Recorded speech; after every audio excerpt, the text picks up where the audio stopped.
Thank you for coming in voluntarily, Miss Barrett. Certainly. Anything I can do to help discover what happened. Euthanasia? Well, it's one of those. In theory, it sounds like something which could be a good thing, but in practice, what scares me is the opportunity for abuse. Kids offing their grandparents in order to inherit the money to buy a new cell phone? No, I'm opposed to it. Miss Barrett, are you aware that your fingerprints are on record because you were arrested 6 months ago at a Death with Dignity demonstration in Carson City? I wish I could chalk that up to youthful indiscretion, but obviously I was old enough to know better.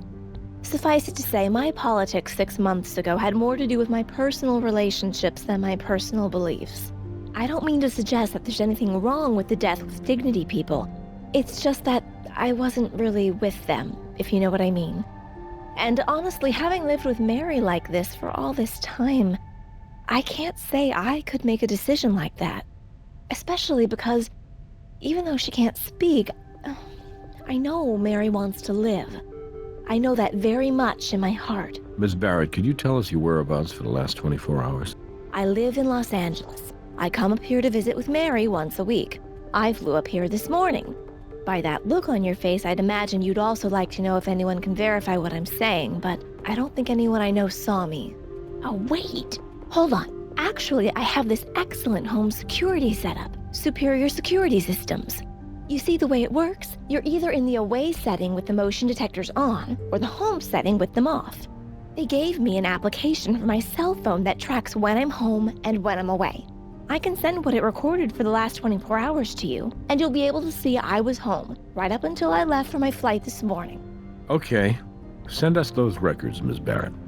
But we'll still have to authenticate them with your security company. So I just got the records for Jane Barrett's security system from Superior Security.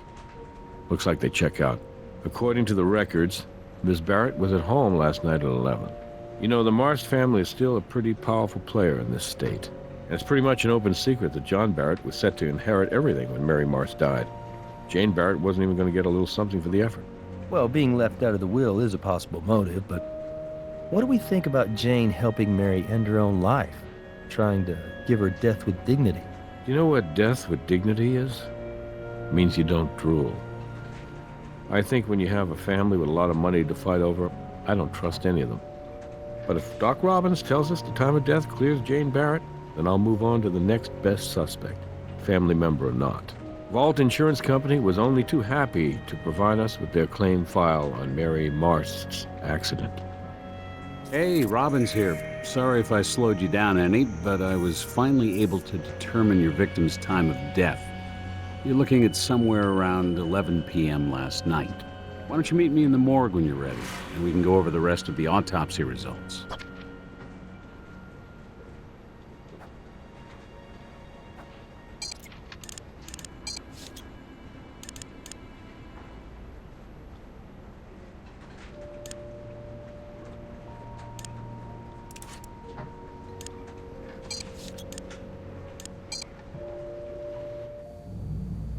Thanks for waiting.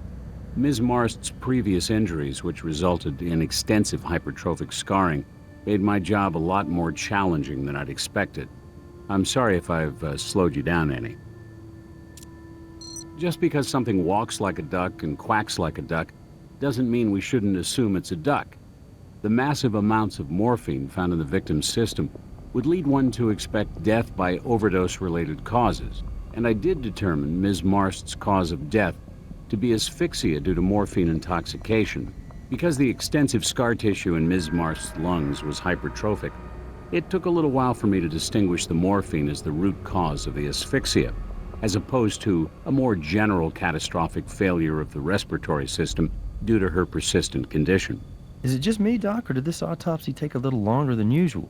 Well, Nick, it's just been a while since I examined a body with such severely burned tissues that hadn't been a contributing factor to COD.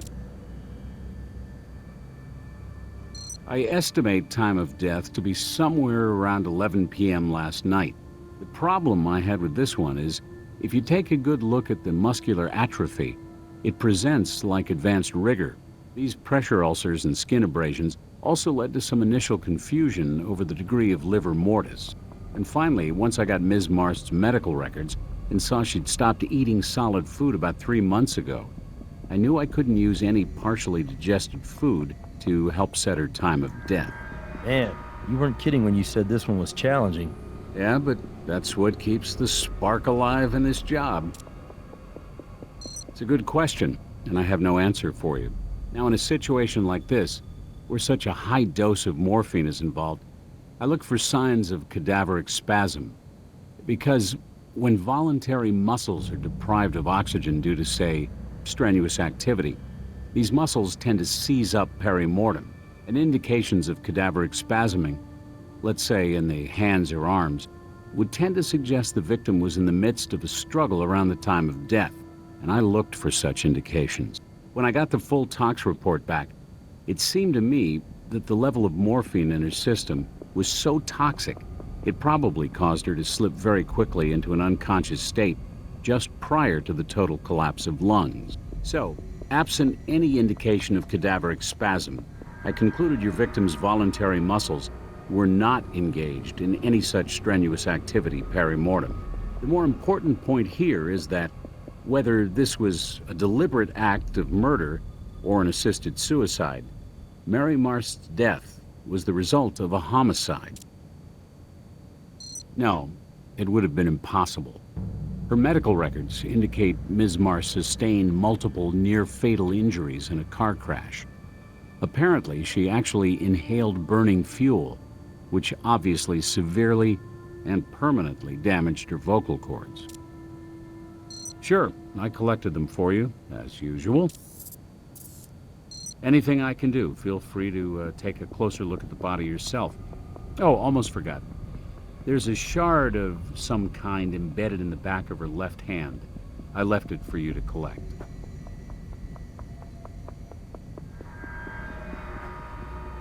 Scar tissue here is extensive, as well as hypertrophic.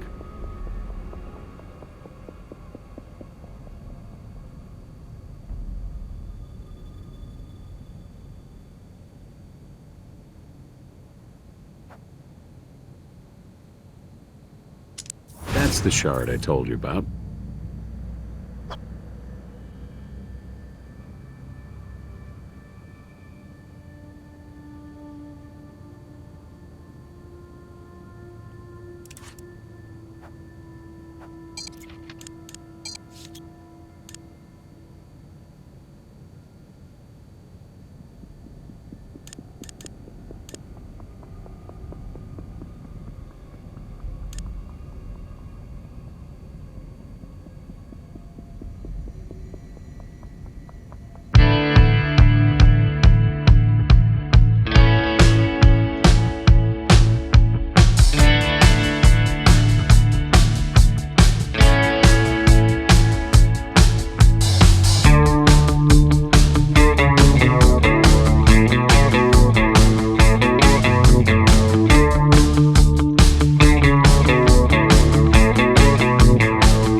These? Yes, they are.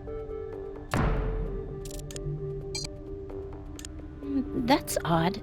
Oh, but I did get a nail tip put on my index finger when the real one broke last week. It's been on my hand all week, so I guess I kind of forgot about it. But you can see it's not chipped or anything. I don't know for sure. I do know there's an area down by Lake Merritt where the family keeps their boat, and Mr. Barrett, he likes to go down there when he wants to be by himself.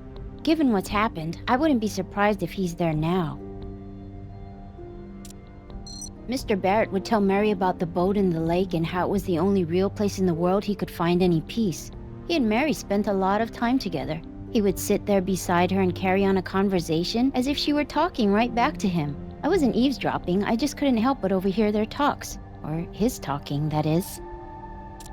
Mr. Barrett is my employer. He pays me to provide home care for his sister. Honestly, I can't say I really know Miss Barrett. When she came to visit, she would seem uncomfortable.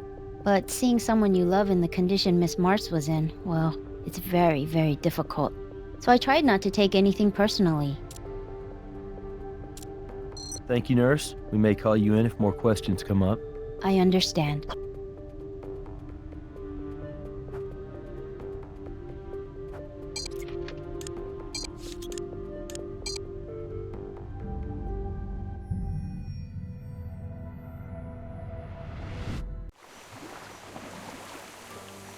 That must be our man. Right where Mary's nurse said he'd be.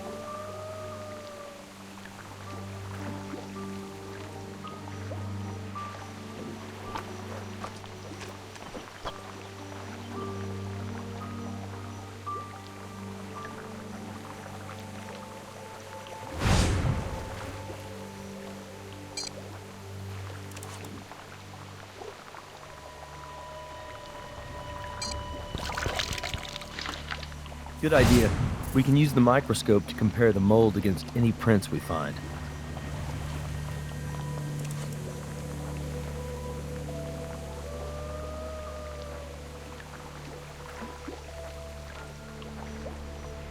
Yeah, that's a nice boat, but it's not why we're here. Let's stay focused.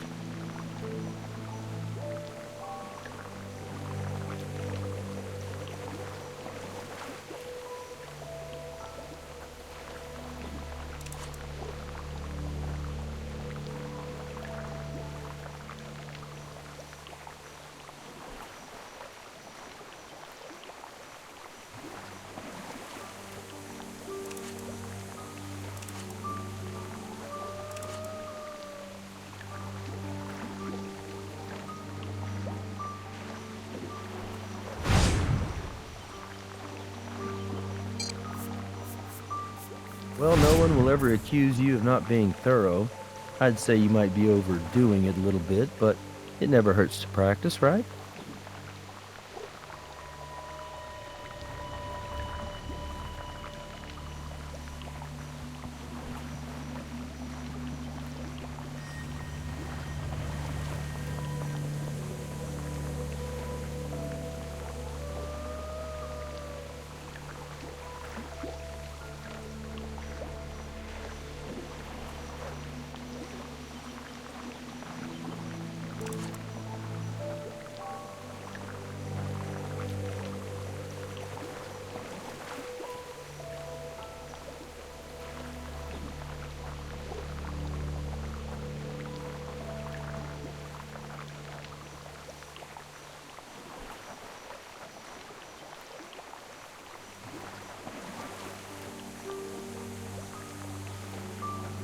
John Barrett, we're with the Las Vegas Crime Lab. Okay. Do you think I'm gonna need my lawyer? We're looking into the death of Mary Marst, and we'd like to ask you some questions. I didn't do it. What else do you need to know? Sister. Mary was my sister. Even though our mothers were different, that didn't matter. And Mary was the only real member of my family I had left. Now she's gone. What the hell are you trying to insinuate? Mary was a fighter. Most people just lose their will to live. Not Mary. She was an inspiration. You know what? That's really none of your business. My opinion? I think you're wasting your time. And mine. My sister's gone, and your investigation isn't gonna change that. I'm gonna let you in on a little family secret. We have a real problem with authority, unless we're invested in it. So any more questions you have, save them for each one of my lawyers. Yeah, give me a call. We'll grab a drink or something.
It's petroleum oil with a very low ash content. Looks like the type of two-stroke oil you'd use in jet skis. Good job, partner. You proved that pool of motor oil is absolutely a pool of motor oil.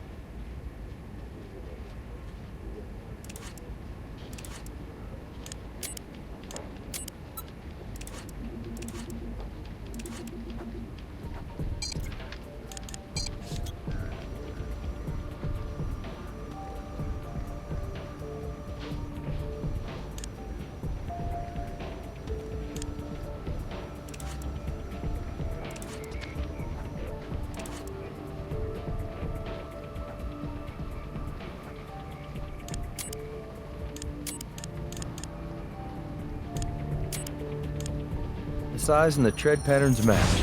Our suspect was wearing these shoes. We need to talk to Brass.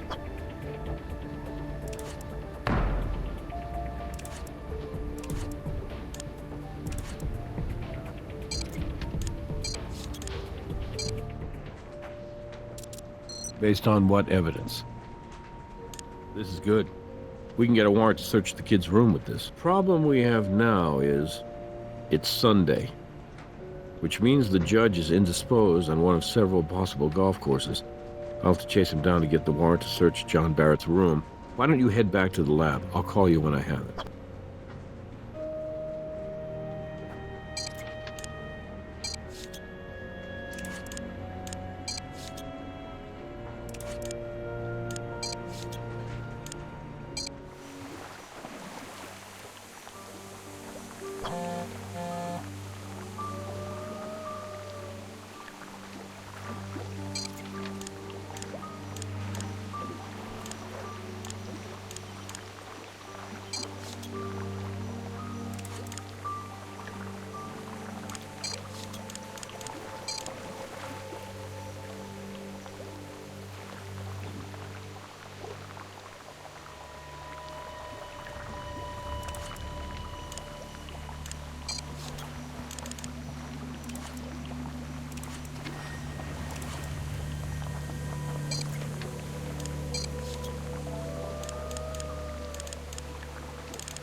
Looks like John's come out of hiding.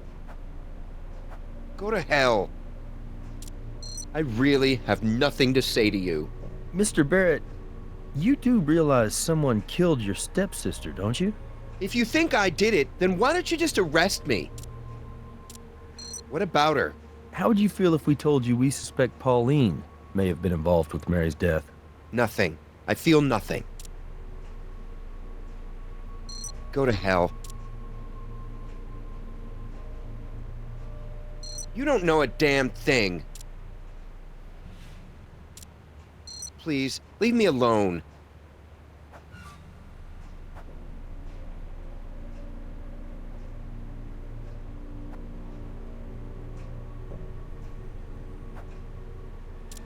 Have we processed all of our evidence as thoroughly as we can? Seems like we might have a test or two to run. Seems like we have good reason to search down by the lake. We're a little short on answers right now, but that just means we have to go over everything again. Evidence, test results, interviews, all of it.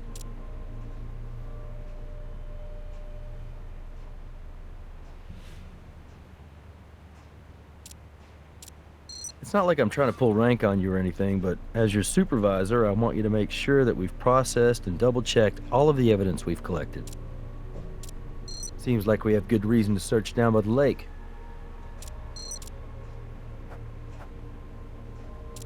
We're a little short on answers right now, but that just means we have to go over everything again. Evidence, test results, interviews, all of it.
You recognize him? This is a statue of St. Ambrose, patron saint of beekeepers. The statue belongs to Beatrice Salazar. At least it belonged to her back in 1982. That dried blood there belonged to her husband, Miami drug lord Humberto Salazar. The theory goes Humberto Salazar fell in love with a beautiful teenage prostitute he plucked off the streets of Mexico City. She got the house, the car, and the drug empire. He got St. Ambrose to the head. At the time, nobody could find any physical evidence to tie Salazar to her husband's murder, but obviously, we've come a long way since 1982. And that's where you guys come in. Salazar's grandstanding when she showed up the other day was just for show. Her DNA has been on file for a while. What are these white, pasty flecks? Adhesive from an evidence locker sticker. I just need you guys to pull her DNA off this statue, and if you can, that's the ball game. We've got her for murder.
tiny piece of a cosmetic fingernail.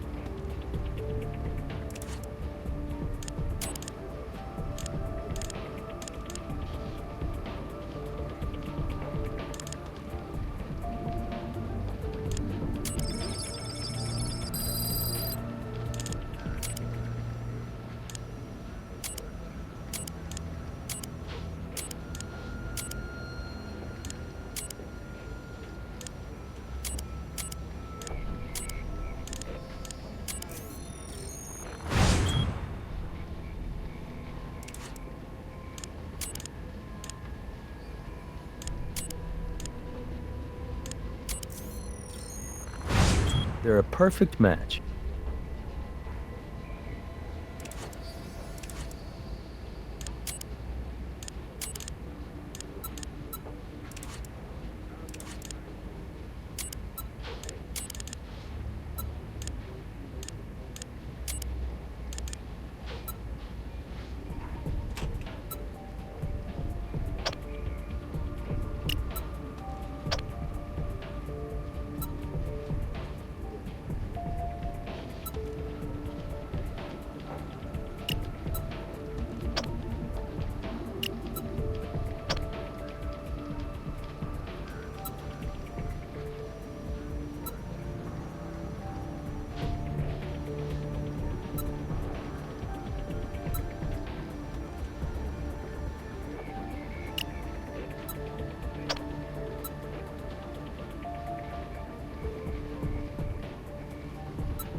Well, hello.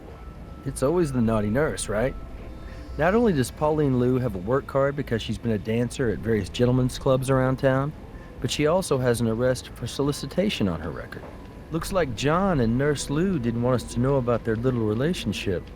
Do you want to tell Brass, or should I?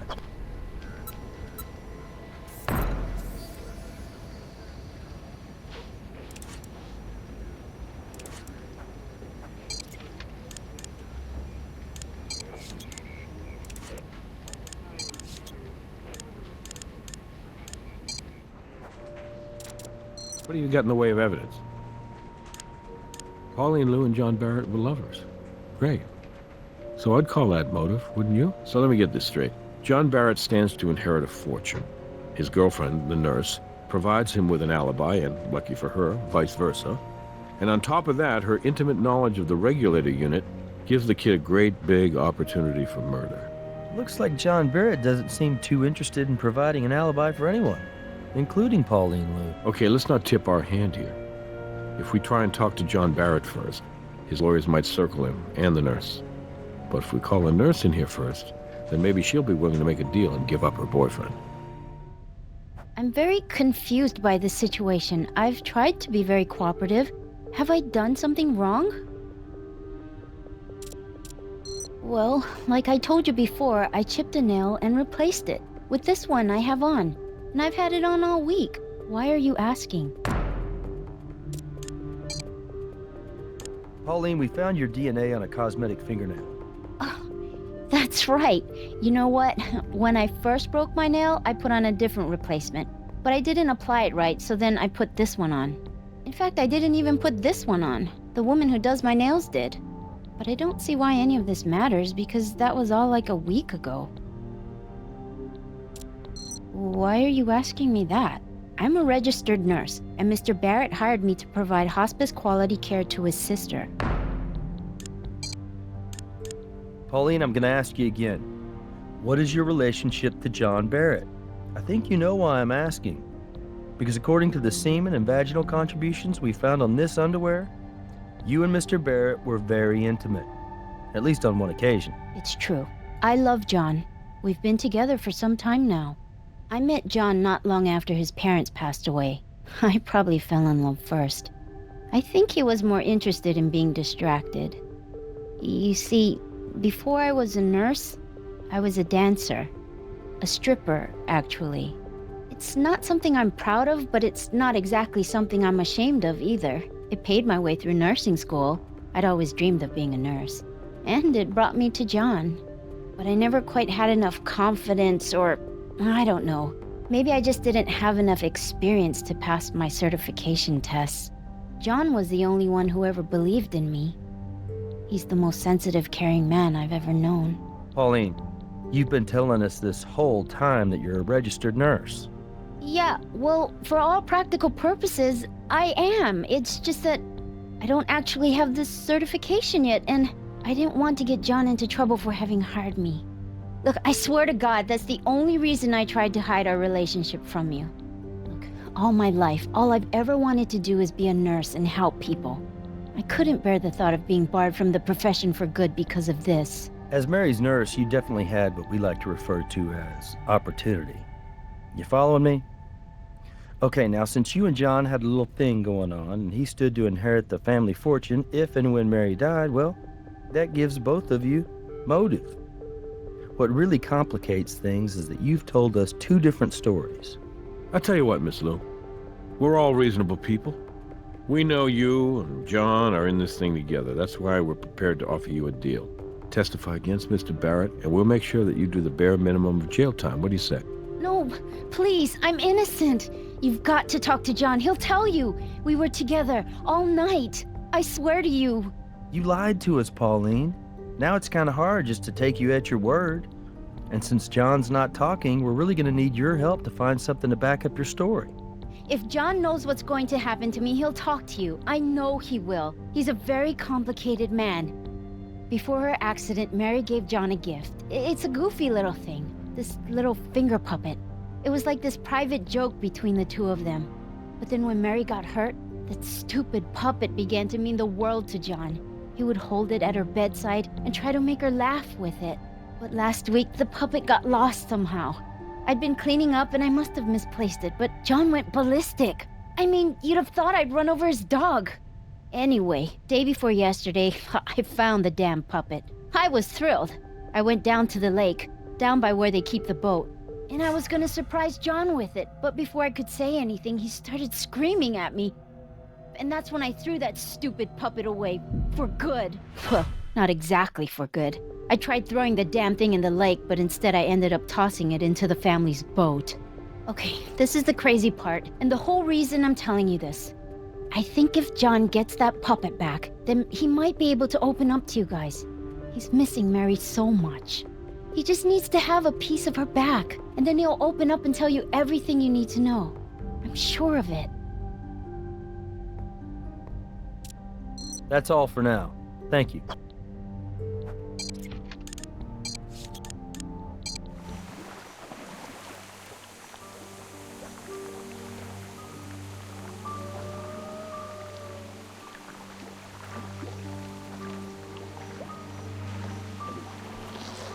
Okay, here's that little puppet Pauline was talking about. It's ridiculous. I mean, I don't mean to be disrespectful, but it's just really hard to believe this would mean so much to Mary's brother.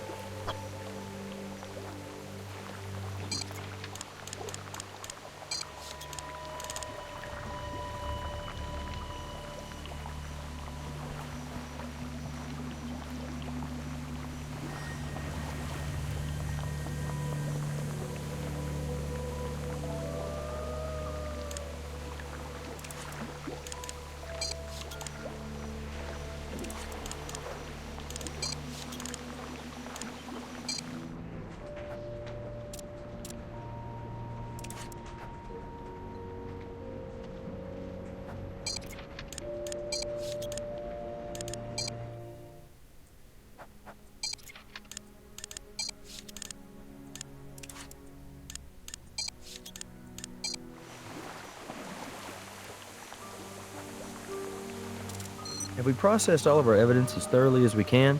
Seems like we might have a test or two to run. I'm still not sure how the finger puppet ties into all of this, but I bet someone can tell us. We're a little short on answers right now, but that just means we have to go over everything again. Evidence, test results, interviews, all of it.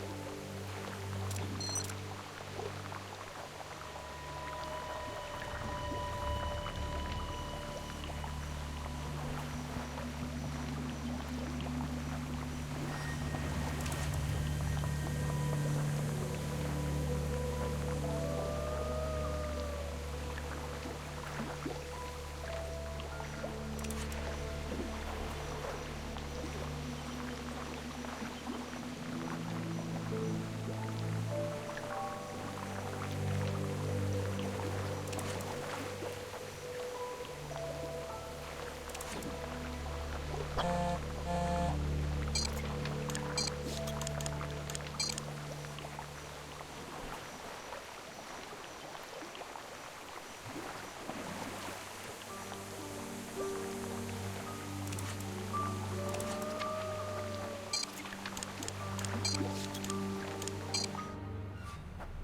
God. Where did you get this? We understand it has a lot of sentimental value for you. It does. It may seem silly to you, but it means a lot to me. Thanks. This finger puppet, this dumb, ugly little finger puppet, is proof I killed my sister. She gave it to me just before the accident. And then afterwards, I'd put it on her finger, and she'd make me laugh. It disappeared a week ago, right after I made Mary promise me she'd keep living. For me. Because I could tell, in her eyes, she wanted to give up. She was tired. I couldn't let her go. When I thought I'd lost this puppet, it suddenly occurred to me that instead of convincing Mary to stay with me, I'd actually pushed her into leaving. I killed her. Someone else may have helped her, carry it out, but it's really my fault. John, I don't understand something, and I don't mean to be insensitive, but how would you know what Mary was thinking? She couldn't speak. She could hardly move. How were you communicating with her? We both knew Morse code. We'd tap into each other's palms. It's almost like how Helen Keller used to communicate. Mary knew Morse code. Yeah. For laughs, she'd tap out the things that bothered her on the regulator button, because she knew it would cut off after a certain point. She complained about blisters and cramps. Jane. Jane? Yeah. Mary told me every Sunday at some point she'd get so bored when Jane came over that she'd spell her name out with the regulator button. It's like the finger puppet. Stupid, but funny. I really miss her. We need to get back to the lab and review those regulator records. I think we may have overlooked our best witness.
Based on what evidence? I mean, this isn't exactly a smoking gun. Jane Barrett may have had opportunity, but as far as we can tell, she hasn't got a motive. Now, our little John and Nurse Lou, they have motive. I'll see what I can do, but now that John's more willing to cooperate, why don't we talk to him and see if he lets something slip?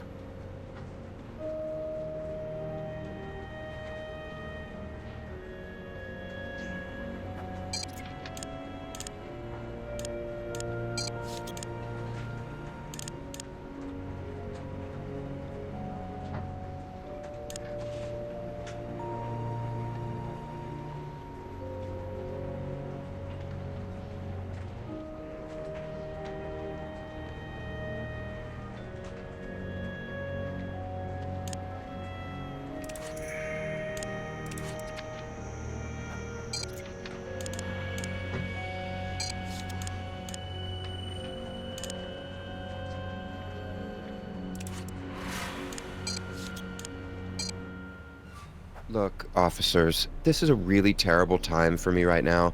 I'm sorry for lashing out at you. I realize you're just doing your job. I lied to you about one thing. If someone did this to Mary, I want to know who. I'll help you. In any way I can. Ask me whatever questions you need. I could talk about Mary all day if you wanted me to. That Pauline wasn't actually a registered nurse? Yeah, Mary knew. She didn't have a problem with it. She liked Pauline a lot. She also knew how I felt about her. I think Mary probably thought I could do better than an ex-stripper, but she was happy that I was happy. Everyone knew we were a couple, including Jane. I love Pauline, and I know she would never do anything to hurt Mary. And even if Mary had wanted Pauline to help end her life, even if Pauline had found some way to communicate with Mary about that, she would have come to me first. Whatever you think you have on Pauline, I'm telling you, you're wrong. Pauline doesn't know Morse code. How could Mary have asked her? I know you probably think I'm blinded by love or something, but Pauline couldn't have been the one who ended Mary's life. Pauline and I were home all night. We got back around 10, and then we basically crashed in our room till morning. It's not really much of an alibi, right? Nobody saw us, nobody called us, but it's the truth. I understand you have to ask me that question, but it still hurts. And the answer is still, no, I did not kill Mary. You see, John, the problem is, absent you having an alibi we can confirm, the evidence we have right now suggests that you had both opportunity and motive in your sister's death. What evidence? Well, for one thing, we found a shoe impression beside your sister's bed. It was left in fresh mud.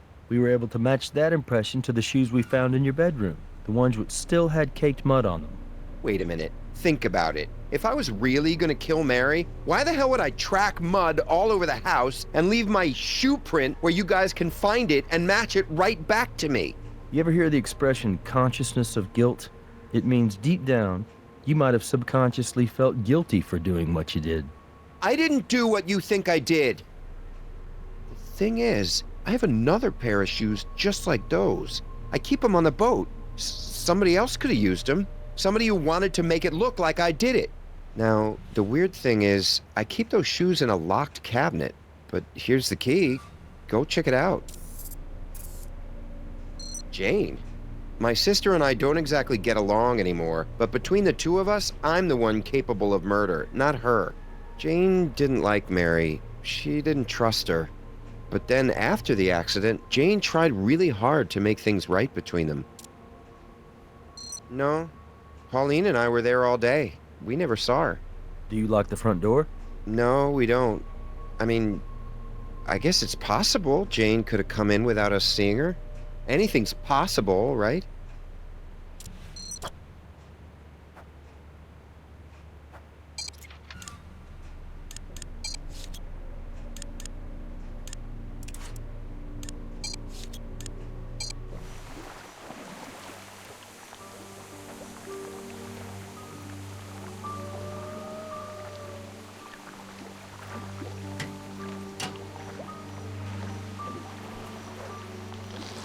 Same size and brand of shoe, with mud on them, right where John told us they'd be. Okay, Now the trick is to distinguish one pair of muddy shoes from the other.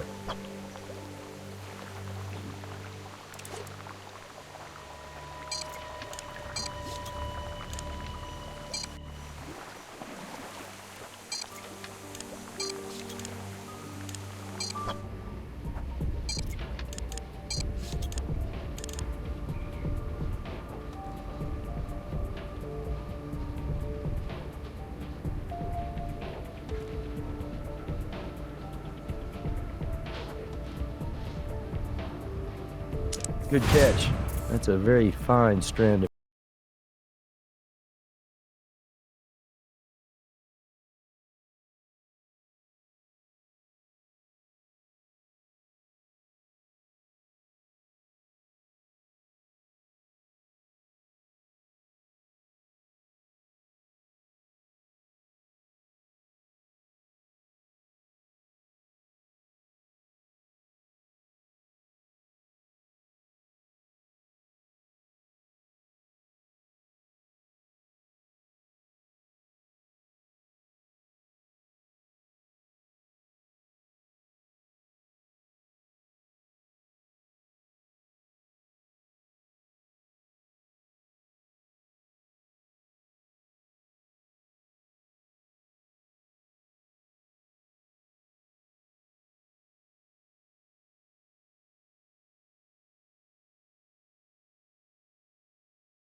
planted them.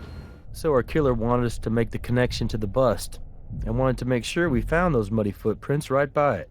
And he or she assumed that if we did, our focus would turn to John and Pauline.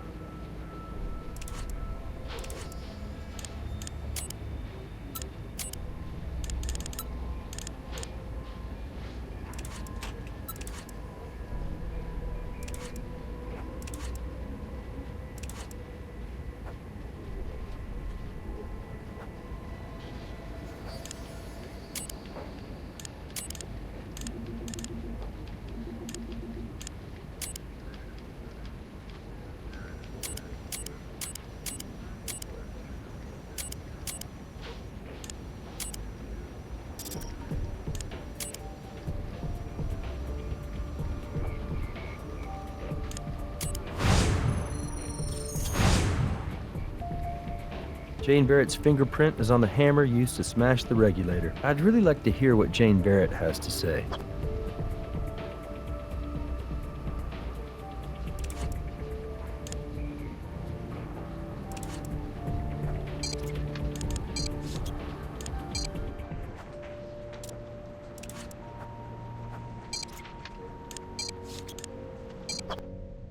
You didn't find anything, did you?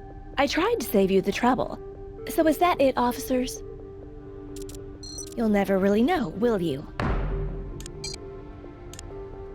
Here's your fingerprint. We found it on the hammer you buried by the lake. The same hammer you used to knock off a piece of that bust. The one you planted with the broken regulator. I'm just curious, Jane. Why the bust of Mary's father? Did you resent the Marst family that much? I hated them. Hated them for stealing my family from me. You know, when my parents died in that oh-so-tragic skiing accident, it made me start believing that there was the possibility of justice in this world. Like God had answered my prayers and punished them for abandoning me. But then Mary took over the company. She was just a stupid little party girl, and there was nothing I could do about it. But as soon as Mary resigned, that very night, I was ready. God really does help those who help themselves. Mary survived her accident, which upset me. Why was God punishing me? But I planned to try again, and that's when I bought that application for my phone so I would be able to create an alibi. But you know, I realized I could just watch Mary die, bit by bit. It was then that I completely understood God's plan for me. I wasn't being punished. I was being rewarded. And then one day, I found John standing over Mary, crying and begging her not to die because she was the only family he had left. But I'm his real sister. That very day, I snuck into John's room to find something that would lead you to him and his naughty nurse. I took a chip of her fingernail from the trash in his room. Then yesterday, I used my phone to make it look like I was home. Then I drove to Vegas. It only takes about 4 hours. In the right car, that is. I went down to the family boat, put on my gloves, got John's muddy shoes, and drove to the chalet. I waited for my brother and his whore to go to his room, and then I snuck in. I put on the shoes and took the bronze bust from the front room. As soon as she saw me, Mary started panicking, pushing her regulator button over and over and over. Do you need some help with that, Mary? I cracked open Mary's regulator with the bust, then used the hammer to chip off a bit of it. That part was for you guys to find. Then, and this was the best part, I put the broken regulator in Mary's hands and I forced her to push the button. I looked into her terrified eyes to watch the morphine melt her soul away. And then, she almost wrecked it. She looked at me, and she smiled at me. She was trying to trick me, make me think she was glad to die. Like this was what she'd wanted all along, as if God was freeing her, not me. After she was dead, I planted that tiny bit of the fake fingernail on her hand. I replaced the bust, returned the shoes to the boat, and buried the hammer. Then I drove home. I got back just in time to catch my flight. You might be right, Jane. Mary may have been happy to finally be released of her burden. Or maybe she was smiling because she'd been able to spell out most of your name on her regulator right before she passed. I think she was smiling because she knew you weren't going to get away with murder. Well, we'll never know for sure now, will we? I do know one thing for sure, Miss Barrett. You may have been neglected by your family, but we're going to be paying a lot of attention to you now, probably for the next 25 years to life. Very good work, you two. A confession is always a nice bonus in a case like this one. Technically, 2 confessions. One for last night's murder, and another for last year's attempted murder. You keeping score, Nikki? I just think my partner here deserves full credit for chalking up 2 scores. And I think it should go a long way towards breaking up that cloud hanging over the team because of Huntby. You let me worry about Huntby. I'm telling you, Catherine, he's dirty. Good night, Nikki.